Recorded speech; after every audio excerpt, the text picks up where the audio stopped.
Yesterday on Africa 54, we introduced you to Consolee Nishimwe, a survivor of the Rwandan Genocide. Nishimwe's father and three little brothers were brutally murdered. The killers spared her life, but only after raping and infecting her with the HIV virus. In part two of my interview with her, Consolee shares her story of survival, endurance, and hope.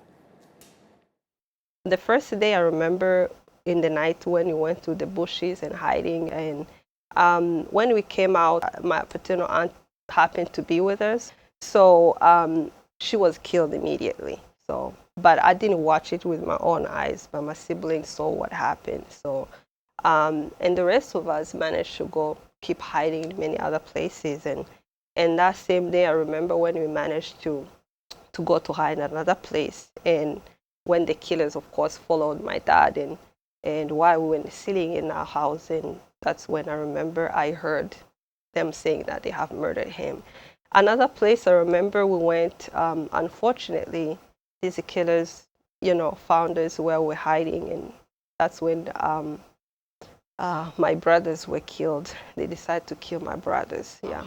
There were three young brothers from age 9, 7, and almost 18 months old, yeah. And it was very tough for my mom and all of us to manage. We begged them to be killed because there was no other choice for us to just ask them, at the time even begging them to kill all of us together. But my brothers were killed in our burn house, and someone who killed them was someone who grew up with my mom.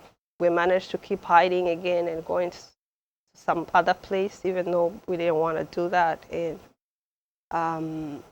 as you know, that in the country, many women and girls were raped before even they're being killed, so tortured in many ways. And unfortunately, the place we went to hide, this one of the killer came there with someone actually who was, with the man of that house who was part of the killing, and that's when I was taken by that man and was raped as well. Yeah.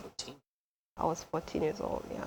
Mm-hmm. And something happened. I mean, the rape, as traumatic as it is, later on you discovered. Later on, I discovered that I was HIV positive as a result of that. And it was very difficult for me to even think about it.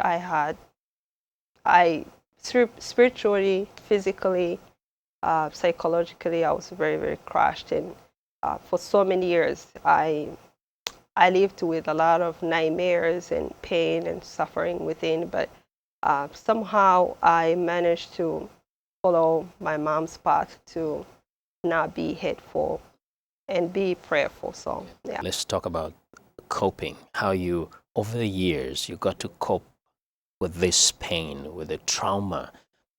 Yeah, it took me so long. It was, I couldn't even,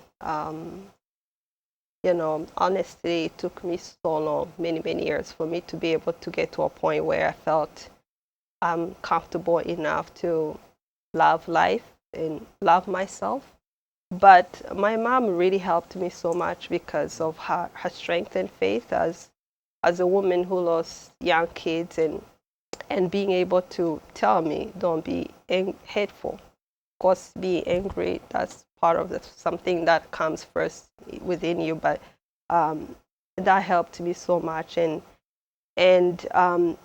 doing the therapy, having therapy here, so that helped so much. And throughout the years, I've been telling myself that I'm alive because there's so many other people who lost their arms, who don't have.